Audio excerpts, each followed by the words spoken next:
Hello everyone, welcome to Hashmi English. Today we're going to learn important English words for cleaning actions. Rinsing. This means washing something quickly with water. Scrubbing. This means cleaning something hard by rubbing it with a brush. Wiping. This means cleaning a surface with a cloth.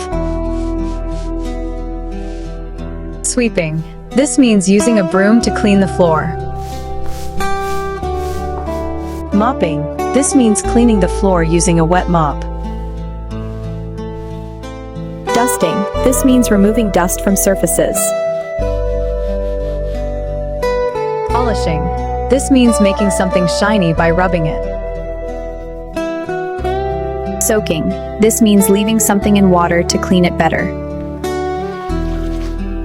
Sanitizing. This means making something clean and safe from germs.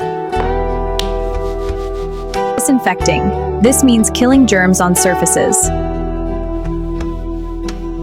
Don't forget to subscribe to Hashmi English for more lessons. See you next time.